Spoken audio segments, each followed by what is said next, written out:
अस्सलाम वालेकुम नाजरीन, मैं अब्दुल जब्बार सुमरो हाजिर हूँ आपके program behind the news with Abdul Jabbar Soomro के साथ। तो शुरू करते हैं आज की खबरें और उन पर तबसरे।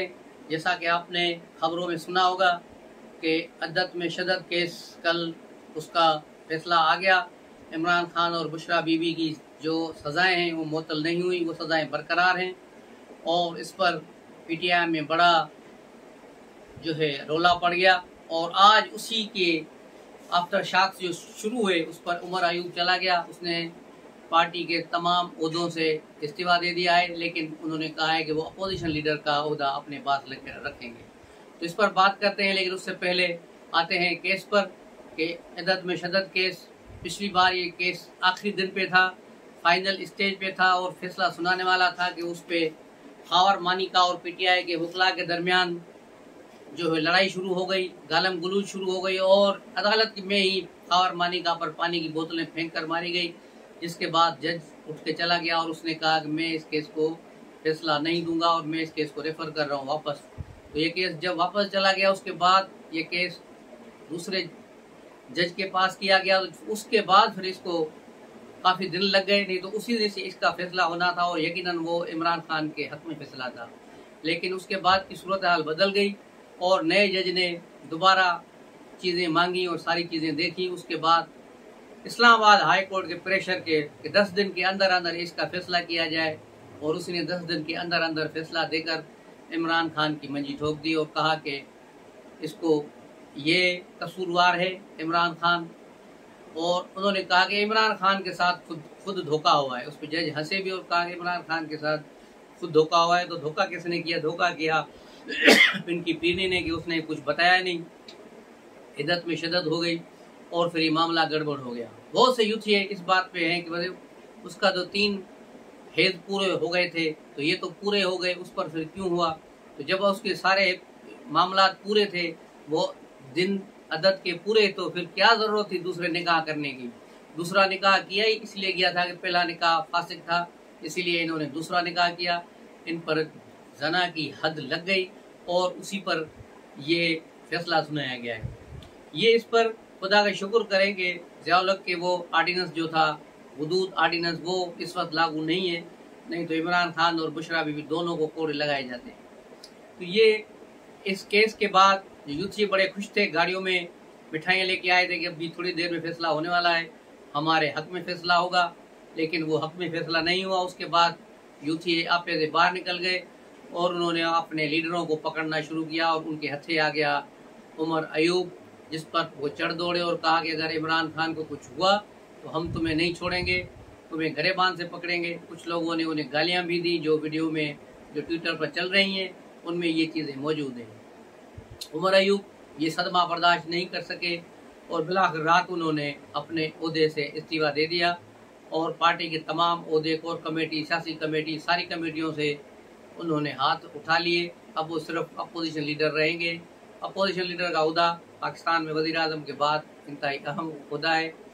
जो अपोजिशन लीडर मोहतरमा बेनज़ीर भुट्टो भी रह चुकी हैं, मियाँ नवाज शरीफ भी रह चुके हैं, खुर्शीद शाह पीपल्स पार्टी से रह चुके हैं, शहबाज शरीफ भी रह चुके हैं।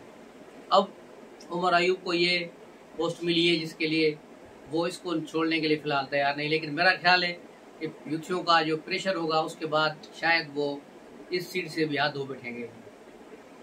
इनकी जो कोर कमेटी की रात मीटिंग हुई है और जिसमें ओवरसीज भी शामिल थे, उसमें उमर अयूब और इनका जो IT का हेड है US का, उसके दरमियान बड़े तलख जुमलों का तबादला हुआ।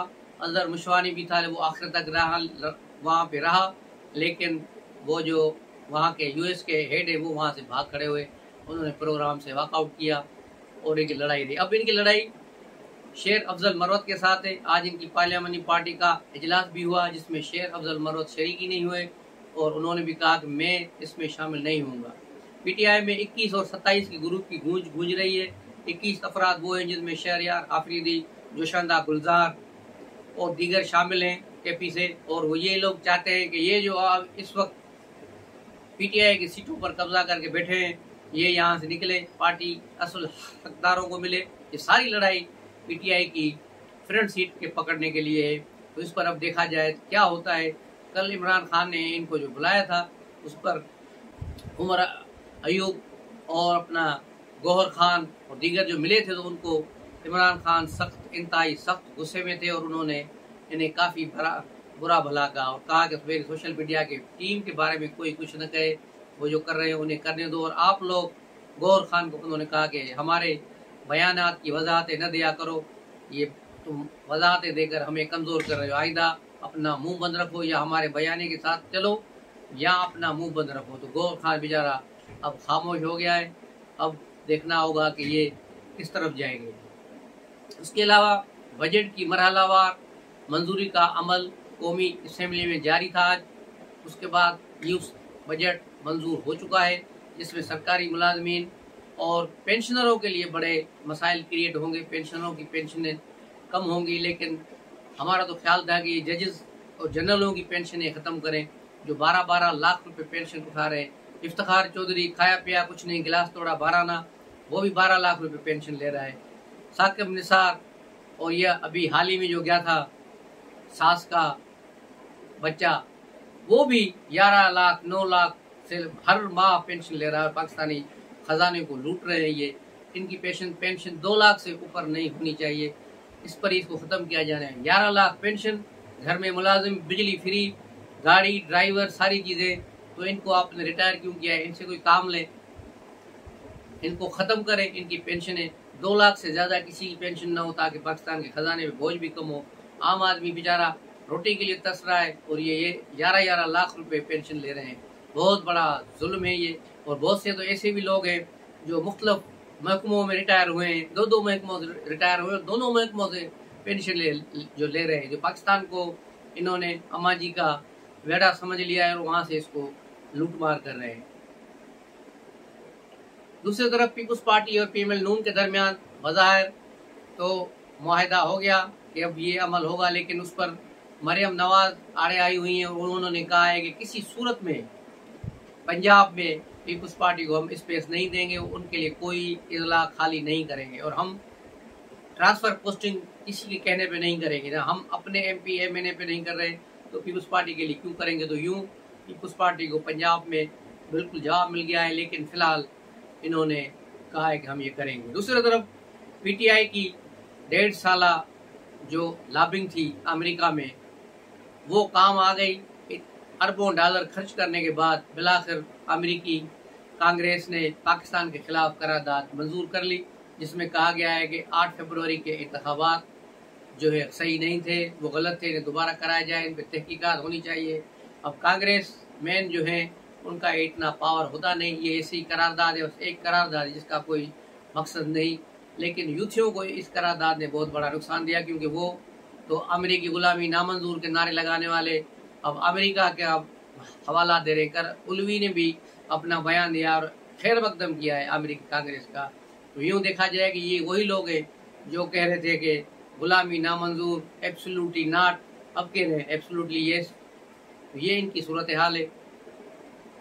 लेकिन पाकिस्तान सरकार ने कहा है कि हम भी करारदाद ला रहे हैं और नायब वज़ीर आज़म और वज़ीर खारजा इसहाक डार ने कहा कि करारदाद तैयार है और इंशाल्लाह 1-2 रोज़ बजट सेशन के बाद ये करारदाद लाई जाएगी ऐवान में। तो ये बड़ी एक अच्छी खबर है, अच्छी बात है कि अमेरिका को जवाब दिया जाए।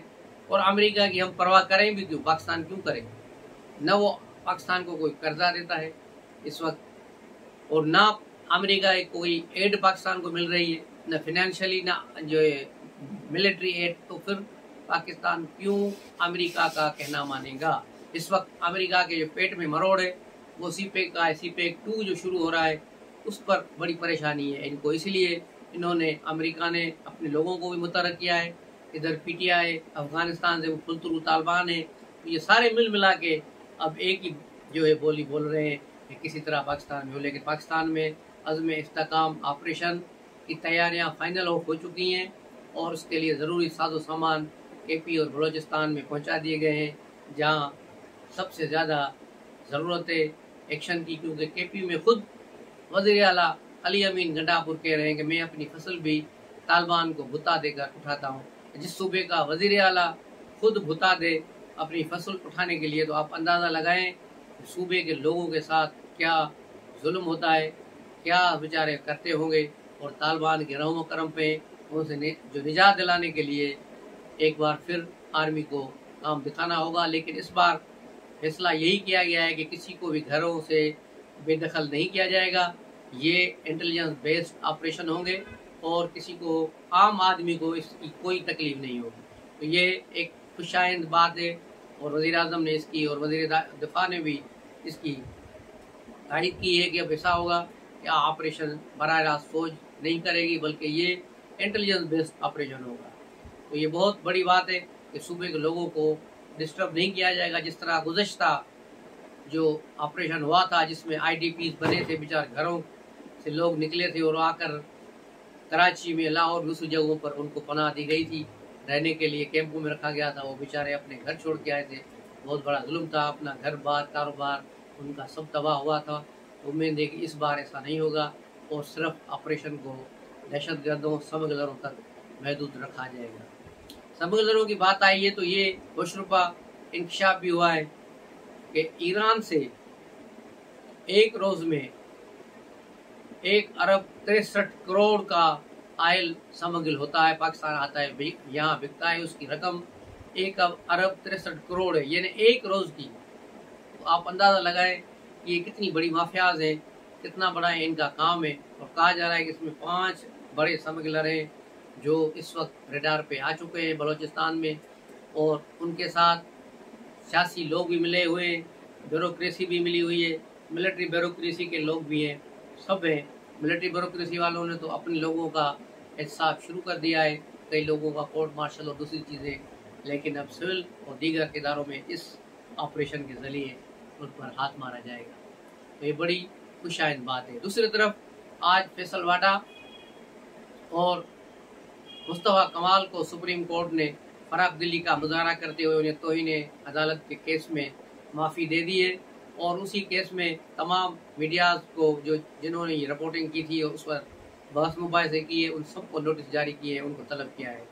तो आइंदा समात पर अब इनको देखा जाएगा कि ये क्या होता है। और दूसरा जो PTI सारी सुन्नी इत्तेहाद काउंसिल का केस है कि हमें निशस्तें मिलें, तो वो निशस्तें मिलती हुई नज़र नहीं आ रही। अब इस केस का फैसला 2 जुलाई को होगा। उस 2 जुलाई को कुछ इसमें आर्गूमेंट्स रह गए हैं, वो कंप्लीट होंगे। उसके बाद इसका फैसला महफूज होगा, फिर फौरी तौर पे सुनाया जाएगा या उसको कुछ देर के लिए रोका जाएगा। ये देखा जाएगा कि उसमें क्या होता है।